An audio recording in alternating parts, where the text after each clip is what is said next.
Olá pessoas, olha eu aqui de novo, nós vamos falar sobre o que? Adivinha, adivinha. Enem, eu quero falar de Enem. Para você, você que me ouve, você que me escuta, você que está aqui no meu canal, no YouTube, muito obrigado pela sua audiência, mas nós precisamos falar de Enem. E você está precisando de uma pontuação muito legal no Enem, eu sei disso. Como é que a gente consegue fazer uma redação muito bacana? Bom, a gente precisa ir para e passo, observando cada competência do Enem. E eu quero falar hoje para vocês sobre a competência 2. O que essa competência 2 avalia? Eu vou dar algumas recomendações que eu tenho certeza que vão ser bem legais aí para a sua redação. Você está pronto para isso? Chama a galera, senta aí, pega a pipoca, é rapidinho, legal? E eu preciso que você curta aí o nosso videozinho e mande para os seus amigos essas recomendações, tá bom? Olha aqui. Enem 2018, desde o ano passado, com uma das dicas dos professores de modo geral, aborda um dos assuntos que foi muito usado na mídia o ano passado, que é a questão da Previdência, da reforma da Previdência. De quem? Do Michel Temer. Isso mesmo, a reforma da Previdência. E muita gente falou, olha, a reforma da Previdência pode aparecer na redação do Enem. Gente, reforma da Previdência é um assunto extremamente técnico para você cobrar de um jovem que está terminando o ensino médio. É pouquíssimo provável que apareça um texto sobre isso, que exija de um candidato no Enem uma reflexão sobre um assunto tão complexo que a própria mídia tem dificuldades, às vezes, de tratar, porque não conhece muito bem esses meandros de algo tão técnico. Logo, se a gente conhecer muito bem a dinâmica de como funciona a cabecinha do pessoal que prepara esse Enem e que está muito ligado à questão dos direitos humanos, a gente vai perceber que isso não seria propriamente um tema, não esse, a questão da reforma da Previdência, mas sim a questão do idoso. A questão do idoso, sim, é uma questão que remete aos direitos humanos. E, além disso, não caiu ainda. Se o jovem, a criança já caiu, como da criança em relação à publicidade infantil, se já apareceu a questão relacionada à mulher, a persistência da violência contra a mulher, sobre idosos nós não tivemos nada ainda. E aí você tem sim um bom assunto a ser tratado. Logo, você precisa fazer uma redação sobre idoso para ter alguns argumentos mais ou menos pré-agendados, preparados, argumentos mais ou menos pensados sobre isso, para fazer uma redação interessante sobre o idoso. Então, vamos lá. Você que já conhece bem como é o tema do Enem, vamos tirar aí o essencial do tema. É o que eu botei aqui para você na lousa. Legal? Então botei lá, ó. Como seria? Vou imaginar o seguinte tema. Qual o tratamento dado pela sociedade brasileira ao idoso? Esse seria o tema. Evidentemente que os textos de apoio trariam algo sobre a reforma da Previdência. Bem entendido? Então, você vai poder abordar a reforma da Previdência, ok? Mas não é esse o tema central. Agora vai lá. Quando chegamos no dia da prova, você vai direto na parte que trata do assunto e do tema. Vai lá. O que é o assunto, gente? E você tem que fazer essa leitura na competência 2, porque isso vai ser cobrado de você na competência 2. Legal? Você tem que interpretar corretamente a proposta.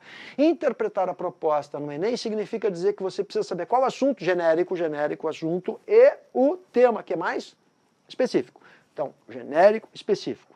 Tá ligado aí? Tá ligado aí? Ó, genérico específico. Então, botei o olho, não vou perder tempo. Vamos lá. Qual é o tema? Qual o tratamento dado pela sociedade brasileira ao idoso? Qual é a primeira sensação que você vai ter? Vai lá. O aluno que não conhece técnica, não sabe assunto, o tema, ele vai pensar o quê? Eu tenho que fazer uma redação sobre idoso. Ah, que saco, odeio fazer isso, esse tema chato. Aliás, você sempre odeia os temas que aparecem, que eu sei. Mas não vai poder escolher um tema. Você vai ter que fazer o tema que aparecer. Então, olhei isso aqui e vou olhar. Qual é o assunto? Qual é o assunto? Bom, o assuntão geral, o que é? Eu tenho que tratar do assuntão que é o idoso. Bom, vou falar a respeito, fazer uma redação a respeito do idoso. E sobre o idoso, especificamente, qual vai ser o tema? O tratamento dado pela sociedade brasileira. Não esquece que o tema sempre está relacionado a Brasil. Tá bom?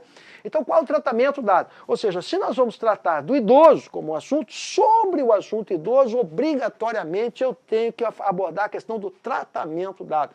Isso você não pode botar só lá no finalzinho, 2 ou 3 linhas. Não, você precisa dar bastante substância a isso, um parágrafo todo abordando a questão do tratamento, como a sociedade brasileira trata o idoso. E, evidentemente, você vai ser auxiliado pelos textos de apoio, que vão fazer algumas sugestões e monitoramentos para contribuir com vocês na construção dessa redação.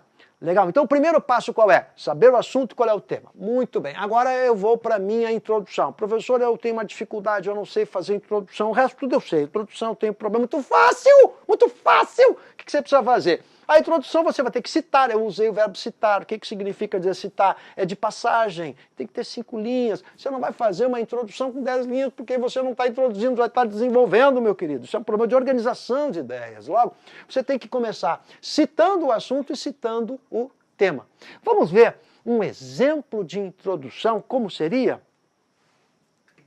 Agora a gente vai. Você está cansada que eu sei. Introdução. O idoso na sociedade brasileira ocupa um lugar de menor importância. As razões disso são variadas, mas a principal delas é o fato de que não se percebe nele produtividade. Portanto, torna-se um estorvo, apenas mais um problema a ser resolvido. Final da nossa introdução. Em uma sociedade em que se valoriza o capital, ser produtivo é sinônimo de respeito. Ok, gente? Vista a introdução, o que você vai observar na introdução? O que nós falamos lá na introdução, você citou rapidamente lá na introdução o assunto, tratado, o tema, mas você vai observar que esse tema possui algo que é muito importante, é um segredinho que eu tenho para contar para você. Você está pronto? Está sentadinho aí? Está calminho? Olha só, eu preciso ter um recorte. O que é o recorte? O recorte vai ser a nossa tese, a ideia que nós vamos acrescentar ao que foi proposto. Eu preciso tratar do que foi proposto, mas eu preciso dar algo além disso, né? Justamente para a gente buscar o quê? Uma identidade, para a gente buscar algo que é muito importante, não só no Enem, não é? Mas é um desejo de autoria de texto. Para isso eu preciso ter o recorte. O que é o recorte? Eu quero discutir, como você viu lá no exemplo que eu dei, que esse idoso ele só é tratado dessa maneira, mal tratado, por quê? Porque ele não é produtivo, porque ele é um estorvo, porque ele não serve para produtividade. Portanto, o valor numa sociedade como a nossa capitalista está ligado à sua produtividade. Quem não é produtivo não interessa, ele é só um estorvo, é um peso a ser carregado pela sociedade, é assim que se enxerga o idoso. Logo, olha só, apareceu o assunto, o tema e esse recorte que eu vou chamar a atenção de vocês, que vai ser o nosso diferencial. O que eu vou fazer no primeiro parágrafo de desenvolvimento, vamos chamar de D1, ó. Eu vou falar sobre as manifestações do cotidiano, ou seja, o dia a dia, o tratamento na família, o dia a dia do tratamento desse idoso na família, pela sociedade, no mercado de trabalho, no dia a dia, no ônibus, enfim, as manifestações do cotidiano. Você vai ver que essas manifestações do cotidiano você vai poder empregar em praticamente quase todos ou boa parte dos temas propostos estilo Enem. Legal? Então, nesse primeiro de desenvolvimento, eu falo dessas manifestações no cotidiano. E no segundo, eu vou falar de algo também que é muito funcional na redação do Enem, que é as causas. Quase sempre o candidato aborda as causas, de maneira desorganizada, mas aborda. As causas desse tratamento. E eu estou apontando que as causas desse tratamento é a questão da produtividade, ou seja, eu estou abordando a questão da sociedade capitalista. E aqui, no segundo parágrafo de desenvolvimento, eu vou falar sobre essa sociedade capitalista que só dá valor, só dá importância a quem produz capital. Aquele que não produz, que não serve para a sociedade porque não produz, ele é jogado de lado, como algo absolutamente sem valor. Legal? Na conclusão, aí sim vem a intervenção, mas isso aí é competência 5 que a gente vai ver num outro momento. Legal? Então eu estou mostrando para vocês, tecnicamente, olha só, um modelo de como você pode produzir a redação dentro desse tema que eu estou propondo para vocês, mas que nós poderemos estender para outros tantos temas. Legal? Qual é o nosso objetivo aqui? É mostrar para você a leitura de como é que se faz um texto, redação estilo Enem. Eu quero encerrar da seguinte maneira, gente, eu não estou aqui ensinando ninguém a fazer redação, não é essa a ideia. Eu estou mostrando como se faz a redação para o Enem. É algo bem funcional e prático para a gente chegar a acertar bem no meio do alvo e conseguirmos lá uma nota legal. Mas para isso você tem que passar por todo esse processo técnico aqui, ok? A gente volta depois, hein? Valeu, obrigado!